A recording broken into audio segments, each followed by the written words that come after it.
7-3. We'll come back to talking about the migrant crisis and events that we've seen play out in Kent at the weekend in just a moment. But to other matters and to legislation on its way to improve what's called food security, adapt to climate change and support farmers. Well, it probably ticks all the boxes, doesn't it? But what does it actually mean? Let's turn to Conservative MP and Environment, Food and Rural Affairs Minister Mark Spencer, who joins me to explain. What exactly is food security and what is coming about today, Minister? Good morning to you. Good morning. Yeah, so clearly food security is about making sure that we're well fed as a nation and that we're adequately supplied with food. And, the good news is we've been very successful at that since the Second World War. We've been well fed. We've got very robust supply chains in place. But, I think we would all acknowledge as the future rolls towards us, there are challenges coming down the track, and we need to make sure that we are efficient in our food production, but also we have an eye on the environment and our biodiversity at the same time. So this new technology will help us become more efficient and more productive as a nation producing our own food. There's the third reading of a bill, I understand, scheduled for today. What does that allow for, Minister? Yeah, so basically it allows for new technologies and to speed up traditional breeding methods. So for decades, we've basically taken a little paintbrush and we've brushed the pollen off one plant onto another, and we've sort of hoped that we get a great outcome in terms of the trait of that plant. So it might be more disease resistant or require less pesticide or grow taller or shorter. But the new technologies that are now available allow you to make that process quicker and to do it in a laboratory so that you get the traits of the plant that you really want for definite rather than at random. And I think that will allow us to lead the world in new varieties and new traits of plants, which will mean less pesticides, it'll mean better yields, and ultimately it'll be better for the environment. Minister, how should we react to a story on the front page of the Financial Times? Russian President Vladimir Putin's decision to quit a deal that allowed Ukraine to export millions of tons of grain will lead to a fresh jump in global food prices. Catastrophic consequences for poorer nations, say experts. Food shortages looming in East Africa. The US describing as, quotes, outrageous, and prices likely to rise in UK. Quite a list, Minister. Yeah, it is. And, I think that is one example of the challenges we face as a nation and as a globe to keep ourselves all fed, which new technology will be part of the solution to that. But while we have people like Vladimir Putin who are willing to act in such an outrageous way and to commit abhorrent acts of war, we are going to see this upheaval in food and energy markets, which is why we need to try and protect ourselves from that by using the technologies available to us.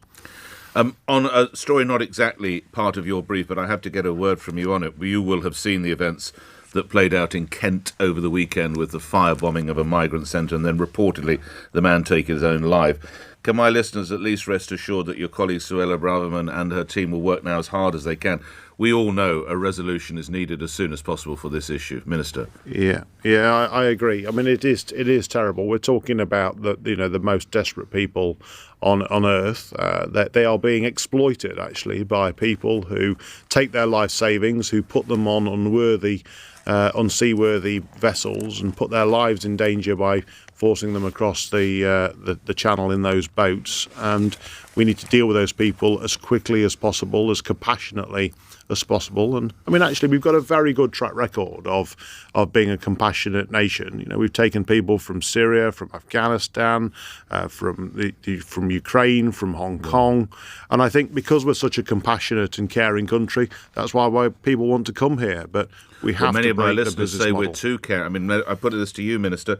I wouldn't do it. You get £40.85p per week to live. It's not exactly a huge amount of money, but many of my listeners say we're a soft touch. Minister. Yeah. So we need to process those people as quickly as possible and work out who are the genuine asylum seekers, who are, very much the most destitute people in the world and who could be returned to a safe country. And we need to make that process as quickly as possible. That's what we're working towards doing. But in the meantime, you've got to try and keep these people safe and secure.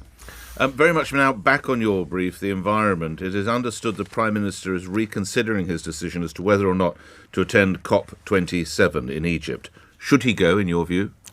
Well, I think obviously the Prime Minister has a huge inbox. He's come into that job and he's got a lot of challenges, not least of all making sure that the fiscal statement that's coming in November is in the right place and in the right order.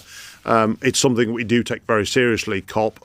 We'll have serious ministers out there, but only the Prime Minister will know whether his diary will allow that. And I'm sure he would want to go if time will allow, but we were not going to know that till nearer the time. But rest assured, we will be sending out big hitters and serious players, and we'll continue to lead the world in advancing our way towards a more environmental future. Yeah, I mean, my question is whether he should go. Well, if time allows, only he will know what he's got in his diary. As I say, he's I got wonder a lot if he's in his thinking of going inbox. because Boris Johnson's going. Do you think that might influence, that might colour Mr Sunak's decision? I don't think that's a consideration. I think actually he'll be looking at how much he's got in his inbox. But I think the fact that Boris is thinking of going is a demonstration of how seriously the Conservative Party and the Conservative government takes these things. The big hitters will want to be there. Well, and you see, it's interesting you would say that because I was speaking with your boss, Dr. Coffey, last week, who said it was, quote, "it's just a gathering of people." So which is it? It's a gathering of very important people, and we want to play our part in leading the world, which is what we've been doing. I suppose. Is that what it was? I think we've got a very good track record of leading the way on these environmental challenges. We'll continue to do that, and if the Prime Minister's diary allows, I'm sure he will go. But we've got to get things right domestically as well, and that's what his focus is on this week. Lastly, people are very concerned as regards national security and the use of mobile phones and telephony by ministers.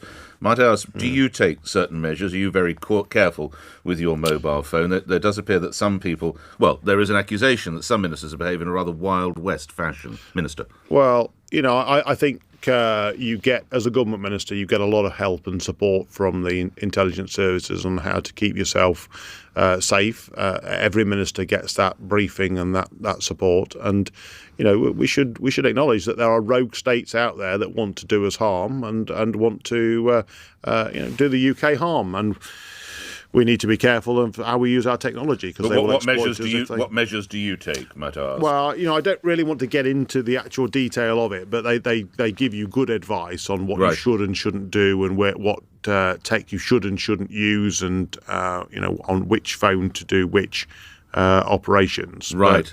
So you are cautious. There's a lot of support out there. Well, I try to be, but that we're talking about rogue states who want to get in any loophole they find. So you just have to be as careful as you can and take the advice that you're given. Okay. And lastly, another possible U-turn for Mr Sunak, HS2. Do you think, as Mr Gove was intimating yesterday in various radio and TV studios, we need to review whether that expenditure continues?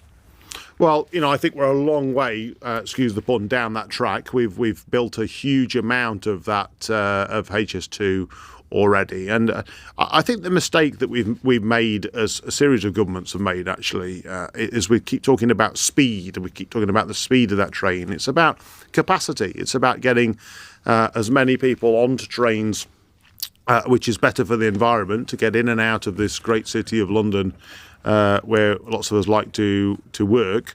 It is about capacity, not about speed, and we need to find a way of transporting people in an environmentally friendly way as possible, and HS2 does deliver that. Respectfully, it's not us who called it High Speed 2, HS2. No. It's hardly surprising the media's focused on speed, seeing as you called it a High Speed 2. I think it was the previous government that did that. Under a Labour government, they started that project. We're continuing to deliver it, but it is about bums on seats rather than the actual speed. Enjoyed our conversation today. Thank you for your time. Environment, Food and Rural Affairs Minister Mark Spencer appearing here on LBC. Time just coming up to 8 o'clock. Let's catch up with the latest headlines. Lottie Morley.